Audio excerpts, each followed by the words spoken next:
ये ओवरऑल बच्चे के लिए बहुत ज्यादा फायदेमंद साबित होती है, और मदर के लिए भी ये इतनी ही जरूरी है और उतनी ही ज्यादा हेल्प आउट करती है। मदर्स में इसका क्या होता है कि मदर्स में इसमें पोस्टपार्टम डिप्रेशन जो होता है, बहुत ज्यादा एंजाइटी, वो सारों का जिस होता है वो बहुत कम हो जाता है। मदर्स में जो होती है, एक तो कन्वीनियंट होती है, बहुत ज्यादा इजी भी होता है कि आपको बार बार उठना नहीं पड़ता। बोतल पे अगर बच्चे हों तो उसके लिए आपको बार बार उठ के फीडर वॉश करना पड़ता है, फीडर में दूध डालने बनाए, या अगर आप फार्मूला मिल्क यूज करते हैं तो उसका एक्सपेंस जो होता है वो बहुत ज्यादा।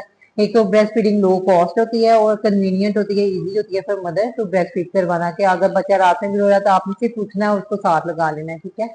तो इस तरह से जो है ये मदर को बहुत ज्यादा हेल्प आउट करती है। इसके अलावा मदर में लॉन्ग टर्म बेनिफिट क्या होता है, लॉन्ग टर्म बेनिफिट ये होते हैं कि इनमें टाइप 2 डायबिटीज का रिस्क होता है वो बहुत कम हो जाता है। छाती के सरतान का यानी कि ब्रेस्ट कैंसर का रिस्क बहुत कम हो जाता है। ओवेरियन यानी अंडे दाने के कैंसर का रिस्क बहुत ज्यादा कम हो जाता है। थायराइड के जो है उसका रिस्क कम हो जाता है। ऑस्टियोपोरोसिस से ये मदर्स को बचाती है, ठीक है। इसके अलावा और क्या फायदे हो सकते हैं इसमें, जो बच्चों में भी एक जो बहुत बड़ा फायदा होता है ऑस्टियोपोरोसिस से, मैं बताना भूलूंगी कि ओरल डेंटल जो उनकी हाइजीन होती है ना, उसकी कंडीशन होती है, इनमें कैविटीज का या केरीज का रिस्क होता है ना, बच्चों में इन फ्यूचर जो है वो बहुत कम हो जाता है। मदर्स में भी इसके ओवरऑल बहुत ज्यादा बेनिफिट है। अब ब्रेस्ट फीडिंग दो टाइप्स की होती है, इसका एक होती है एक्सक्लूसिव ब्रेस्ट फीडिंग होती है और एक होती है एक्सटेंडेड ब्रेस्ट फीडिंग।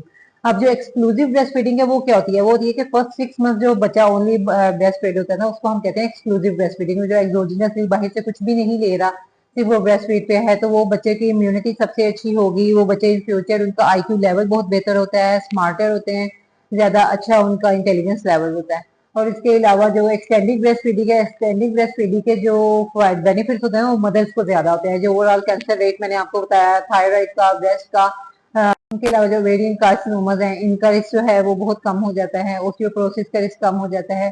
ये सारे बेनिफिट्स हैं जो मदर और बेबी दोनों को मिलते हैं। और सबसे ज्यादा जो इफेक्टिव मुझे लगता है हमारी कम्युनिटी, हमारी टाइप की जो थर्ड वर्ल्ड कंट्रीज है उनमें, ये कन्वीनियंस का, और दूसरा आपका जो लो कॉस्ट होती है। तो इस दोनों को, दूसरा इस्लाम में भी है एज ए मुस्लिम के आप अपने बच्चे को ब्रेस्ट फीड करवाएं। और इससे एक जो बहुत बड़ा बेनिफिट वो आपको एक्सक्लूसिव ब्रेस्ट फीडिंग का मिलता है, आपको नेचुरल कंट्रासेप्शन का मिलता है, आपको एक्स्ट्रा कुछ भी नहीं करना पड़ता और आपकी जो कंट्रासेप्शन भी है वो भी हो जाती है। तो अब इसका है कि इसको किस पोजीशन में बच्चे को ना फीड करवाना चाहिए, तो इसकी मैं आपके साथ ना एक पिक्चर शेयर करूंगी।